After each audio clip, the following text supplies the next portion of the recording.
Hi, folks. It's Larry Talks. It's May 5th, 2021, and the title of this program is The Chinese Exclusion Act of 1869 to 1960. Hard to believe that this act, I bet you never heard of it. I never did. But there was a documentary on last night about it. And there was one about Amy Tan, too, and I recommend both. This is on PBS, on the American Experience, called The Chinese... I wonder if it was Frontline. It was the Chinese Exclusion Act of 1869. I want to tell you what it's about and why it's so evil. It's hard to believe that after the Civil War, we made a law that says Chinese aren't people. They have no right to citizenship or own property, or none of their children can become citizens. That was what the Chinese Exclusion Act did of 1869. And they knew that this was controversial after outlawing slavery, that they couldn't get away with this, so they said, let's just do it for 10 years. People will tolerate that because we all hate Chinese. And Chinese aren't people, are they? And they got away with it. Not only did they get away with it, that act was renewed for 10 years, every 10 years, and it was renewed up until 1960. And here I am, a college professor who never heard of it. I kind of heard of it, but I had no idea what it did. It's horrible. It's as bad as slavery. And the Supreme Court said, that's fine. They're not people. We'll agree with that. They're not white people, white Europeans, and they shouldn't be here. Okay, let me explain what the law said and when it was made. Why it was made.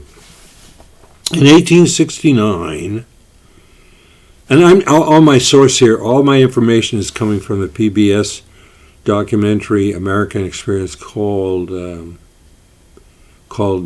Chinese Exclusion Act. In 1869, the railroads were finished, built by the Chinese. And the Chinese got on the train and went to Connecticut and were willing to work for 15 cents an hour.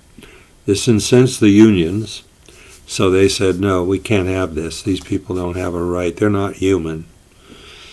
And the unions got together and said, I'm wondering, well, why didn't they say they should be given the same wage as white people or anybody else?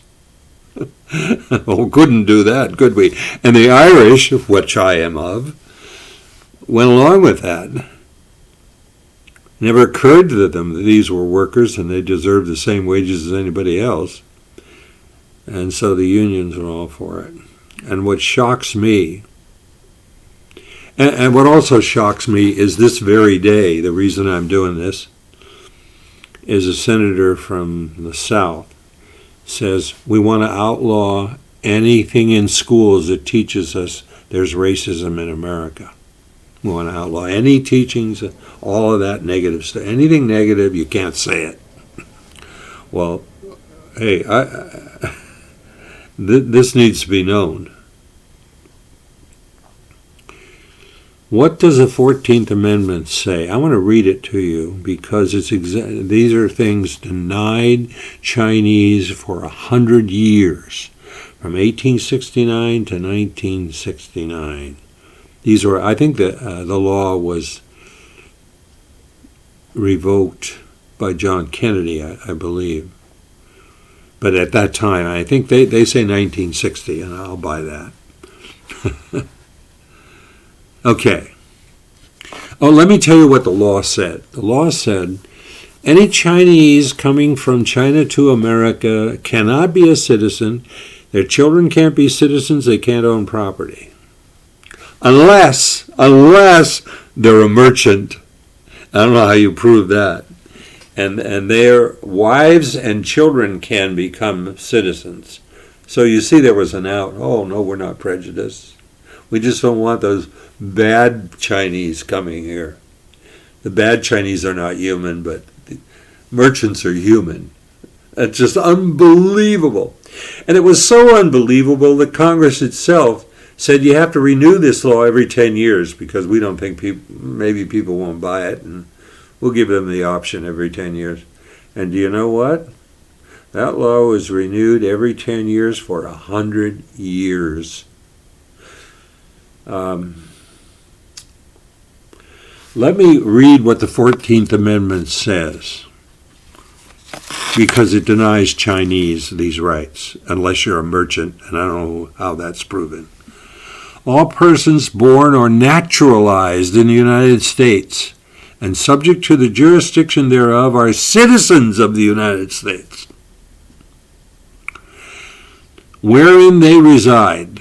No state shall make or enforce any law which shall abridge the privileges or immunities of citizens of the United States, nor shall any state deprive any person of life, liberty, or property without due process of law, nor deny any person within the jurisdiction the equal protection of the law. Now, the Chinese went to the Supreme Court with this and said, you can't be serious that a Chinese person who comes from America and is a naturalized, lives here and has a child, is not a citizen. And the Supreme Court said, no, we agree with the law. Chinese people aren't people. I find that just unbelievable, especially after slavery is outlawed, that this law is made. 1869. The first resistance to it by the Chinese is in 1888. The law is renewed, and the law says, we want all Chinese to carry an ID card, the ones who are citizens. And the Chinese universally said, no, we won't do that, and they didn't. So they broke the law, and they got away with it. No one's going to try to enforce this whole thing. It's just so... Well, of course they did. I don't know. When I was growing up, Chinese-owned property and all, I guess the law was just ignored. It was so outrageously racist. But it wasn't revoked until 1960. I guess that's all I have to say about this. And the other reason I'm doing this little program today is that a senator got up in Congress today. This is May 5th, so it was the 4th, and said, we're going to outlaw any talk about race in schools. We want all this erased, any negative stuff about race, and this is certainly negative. And it's amazing how ignorant I was of this. And so that's another reason. I said, we can't ignore this history, especially when Asian people are being murdered in the streets today, especially old ones like myself. Don't kill the young ones, kill the old ones because they're defenseless. These people are such cowards, so evil. How can we allow them? I guess I want to end on a positive note, and the positive note is, as bad as this is, the sins that we have committed in America, we still have a principle that life, liberty, and the pursuit of happiness is a basic human right to every human being. Now, again, I got something that really bothers me. Another reason that motivated me to say this is what trouble we're in right now. That only 18% of the population could elect a president. 51% of the Electoral College only requires that 18% of the people vote. Now, what do I mean by that? It means those small states with small populations, if all of them voted with their small population. See, California has no voting rights at all. We're excluded because Montana, with 200,000 or 300,000 people, can can get 2 electoral votes and California's 50 don't count, because